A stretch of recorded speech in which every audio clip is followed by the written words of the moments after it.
one of these days, the bad news is going to end. I know I've had so many comments like, all you do is report on bad news. Where's the good news? When's the good news coming? And as I've said before, I don't know. I don't control the news. I'm just kind of reporting on the stories. And today we have some more bad news to talk about surrounding Cloud9. So I know over the last week or 2 weeks, I've posted some more speculative videos. Some of my own thoughts and ideas about what the future might have in store for the lock-in tournament, and even potentially the beginning of spring split for a couple different teams in the LCS regarding having their full rosters because of visa issues.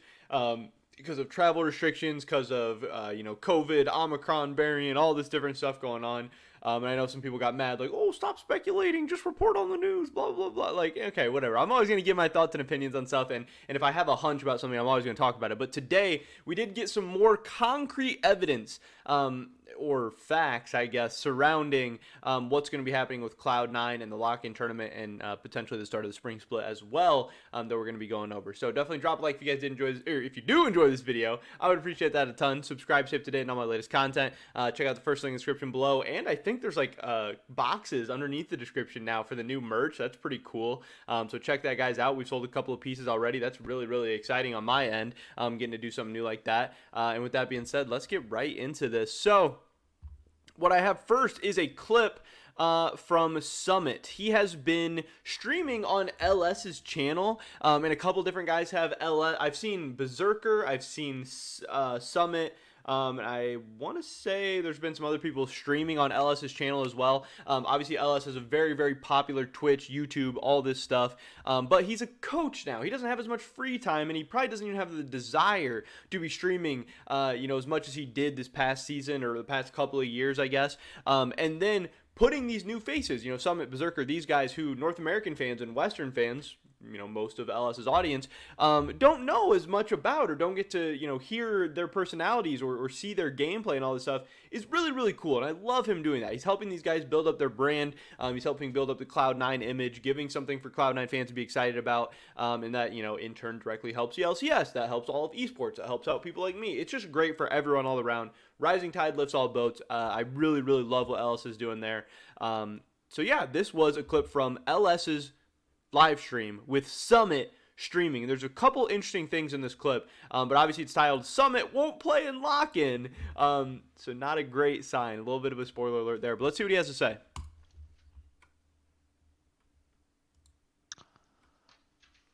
When will you come to NA? Next month. So he says next month. Obviously, I'm recording this January 3rd. Next month would be February. If we look at the lock-in schedule, the last game is played on January 30th. So if he doesn't get here till February, that's not great for him playing in the lock-in tournament.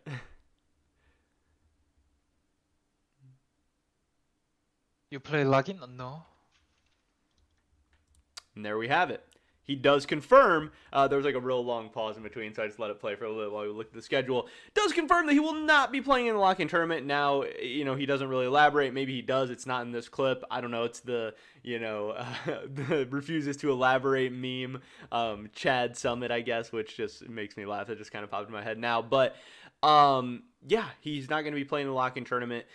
He will not be getting to the United States until at least February, hopefully. Obviously that does suck. He is, supposed to be, he's being hyped up as potentially the best top laner in the LCS. And if you are the best top laner in the LCS, you're one of the best players in the LCS, maybe even one of the best players in the West. I mean, this guy is a very, very skilled Korean solo laner, pretty much in his prime, more or less. So this guy's supposed to come over and be a beast, and getting to see him play would be very, very fun and exciting for Cloud9 fans, but LCS fans in general, but also obviously would help Cloud9 perform better at the lock-in tournament. So not having him, is going to suck. But a couple of positives is, he's saying, hey, I'll be there next month. Hopefully that means they actually have it all sorted out. Hopefully that means he will actually be here next month.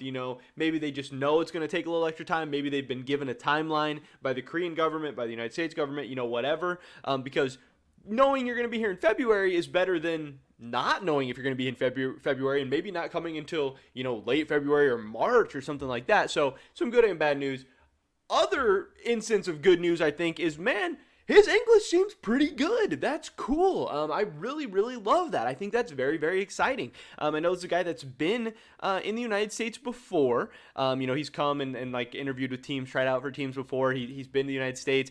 Seems like he has pretty good English. He's reading chat, responding to people. I wasn't sure what the stream was going to be like, but actually getting to see some English from him, that's a very, very good sign. This is absolutely a guy who's at the level of being able to communicate with his teammates in game very, very effectively. Obviously, League of Legends language is a much dumbed down version of the entire English language. But I think he's going to do well, fitting in the team environment, being able to interact with people in game, but also interact with people in the United States outside of the game and living a happy, healthy life as well. So I think that's very, very exciting. I hope he's confident and proud of his English skills because that seemed really, really good. Now maybe this is just like an ideal clip or whatever, but I don't know. I thought that was cool. But then we did get another follow-up update. This is apparently from LS streaming, and I don't have a clip for this. It can be hard to find LS clips because he does have his VODs and everything behind the sub wall. So I don't have a clip for this one. So we're just kind of going by word of mouth here. So it could be a little bit inaccurate. But this is a post from the Cloud9 subreddit who said the players Summit, Berserker, Winsome, and Malice, coaches, LS, and etc., and staff from Korea can't come to NA in time of lock-in because of visa issues. Now, this isn't all the players and all the staff, but it's just some of them. And obviously, this is just more bad news. LS just confirmed it on stream. In addition to Summit comment about him not going to lock in January 14th, also LS said that instead of 1 month playing solo queue in Korea, that they are going to try and scrim. The scrim team is going to consist of Summit, Malice, Berserker, Winsome, and then this guy says maybe LS in the mid lane, and LS does play in scrims and stuff like that in houses and stuff from time to time. Will he be playing mid lane for them? I don't know. Could they maybe get a sub in mid laner from some other team or some solo queue guy? I don't know for sure, but maybe LS will be playing on this team as well. But it sounds like Summit, Malice, Berserker, and Winsome are going to be playing together. It's kind of cool.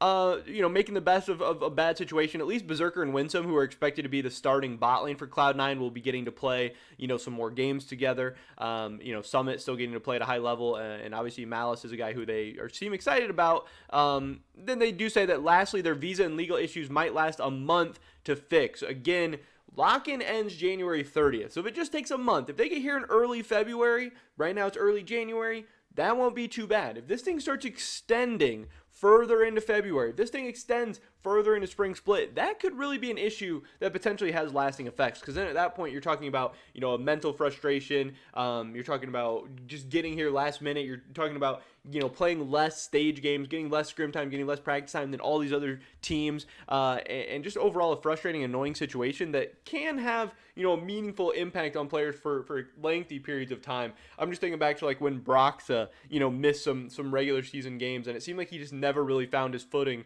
after that. That can be really, really annoying to deal with. So it does seem like, hopefully the whole Cloud9 lineup, coaching staff, everybody will be able to get here in early February, but we don't really know as of yet. But they do say that the lock-in lineup is going to consist of the following players: Darshan, Blabber, Fudge, Sven, and Isles. So overall, still a very, very competitive team for Cloud9. Isles is a guy who is in real close competition for Winsome for the starting support anyway, so I don't think that's really too much of a drop-off. Sven and Blabber obviously have been the AD carry in jungle for Cloud9 before. We'll get to see just how good Fudge is. We'll also get to see Fudge and Blabber playing and practicing that mid-jung duo together, which I think will be exciting. Darshan is kind of a bigger question mark. Obviously, this guy has a lot of LCS experience previously, but it's been a couple of years, and especially since we've seen him be like any amount of a high-level top laner. So I think Darshan will for sure be the weak point of this Cloud9 lineup. But I think it'll be good to see how good Isles is. This will be a good opportunity for Sven to kind of perform in competition for not only the Cloud9 starting spot, but maybe for a starting spot on another team, and to see how good Fudge and Blabber do as a duo. Again, it's not good news for Cloud9 here, but it's not the end of the world either. Some people are wondering, LS and Winsome are American citizens, so maybe they'll be able to get back here sooner or something. Maybe they're just going to wait for the rest of the guys to figure out their issues before they come back, even if they could come back sooner. I don't really know how it's all going to work out, but I just know there's so many delays, so many issues, so many just trouble and problems going on for all the teams and stuff out there right now. Again, this does make me wonder, is this going to lead to issues for TSM? Is TSM going to have some of these same issues? I hate the fact that TSM is not being transparent at all about any of this stuff, while Cloud9 is being very, very transparent. Again, I think that's a big positive for Cloud9 and a big negative for TSM. Hopefully we get some answers there soon, but it seems like we've gotten the answer for Cloud9. It seems like this will be the team that they roll out come January 14th. Again, just like 10 days away from the start of lock-in. Very, very exciting, but kind of disappointing for Cloud9 fans at the same time, I'm sure. So definitely drop a like if you guys did enjoy this video. I'd appreciate it so much. Leave a comment down below. How do you think this C9 team is going to do at lock-in? Do you think they're top 3, top 5, lower than 5? I'd love to hear your guys' thoughts and opinions. Subscribe to today and all my latest content. Hope to catch you guys in the next one. But until then, peace.